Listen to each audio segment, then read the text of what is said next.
السلام علیکم. مولۍ یو ډېر معمولي غوندې څیز ښکاري خو صحت لې ډېر زیاتې فایدې دي.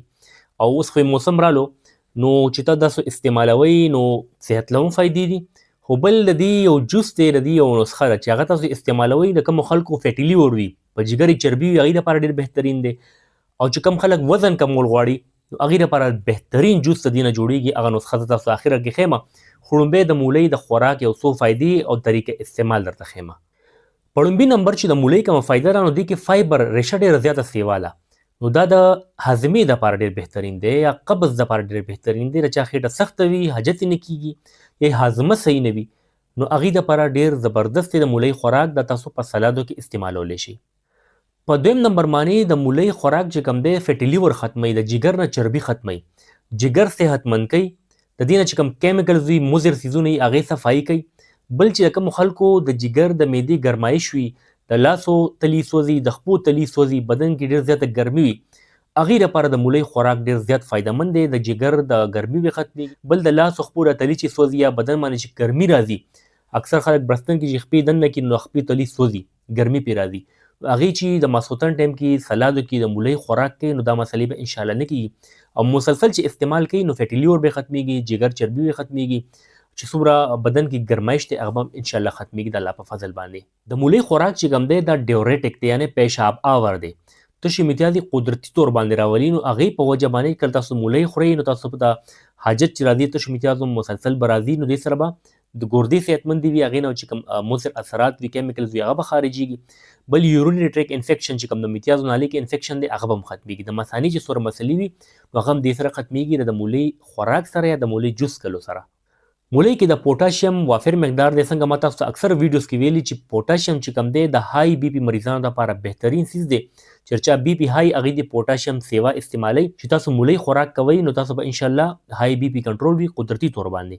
مولۍ کې ویټامین سی هم دی. بل دا چې کوم دی جګر صفایي هم کوي. نو چې که چا په مخ باندې دانې وي، یا د هارمونز په وجه کوم دانې راخیږي، یا د ځوانه کې چې ورته وایي هغه راخیږي، د وینې چې کوم د وینې خرابتیا ده د هغې په وجه مخ باندې تیرسري، دانې یا څه اکنی پیمپل چې ته وایي هغه راخیږي، چې تاسو د مولۍ خوراک کوئ نو انشاءالله هغه به نه راخیږي او سکن به مو صفا سوتره کیږي. د شوګر مریضان هم د مولۍ خوراک کولی شي. دې سره به ستاسو شوګر هم کنټرول وي، او د شوګر په وجه چې کوم ویکنس وي هغه به انشاءالله نه راځي، توانایي به هم بحال وي. د مولۍ نه جوړه نسخه زه تاسو ته ښیم چې کوم په فیټي لیور کې یعنې جګر چربۍ کې ښه کار کوي، او ورسره په موټاپه کې یعنې چې کوم بدن کمول دي، وزن کمول دي، نو په هغې کې ډېر ښه بیسټ رزلټ ورکوي بغیر سره مضر اثرات نه.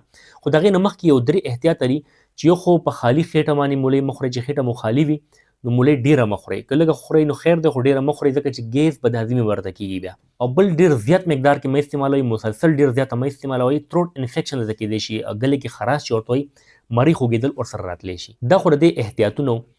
زه تاسو اوس ښیم نسخه چې کوم د فیټي لیور او د وزن کمولو لپاره د مولۍ نه جوړیږي. په دې کې کوم اجزا دي تاسو ځان سره ولیکئ، نوټ یې کئ.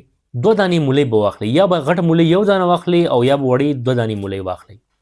اب صفا کئ، وړې وړې ټوکړې به کوئ او بلنډر کې به واچوئ. هغې سره به تاسو نیم ګیلاس اوبه واچوئ. ورسره به یو نیمبو رس نچوړ کوئ، یو چمچ رس یا یو نیمبو پکې نچوړ کوئ.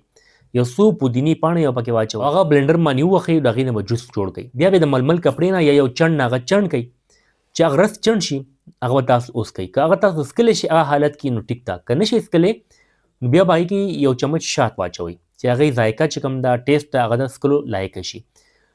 دا چې تاسو استعمالوئ دا نسخه، په دې کې نسخه تاسو اجزا نوټ کړل: 2 مولۍ، نیم ګیلاس اوبه، یو نیمبو یا یو نیمبو رس یو چمچ، یو څو پودینې پاڼې، او شات حسب ضرورت. که شاتو نه بغیر تاسو څکلی شي هغه رس ټیک ټاک، که نه شات به پکې اچوئ، چیني به پکې نه اچوئ.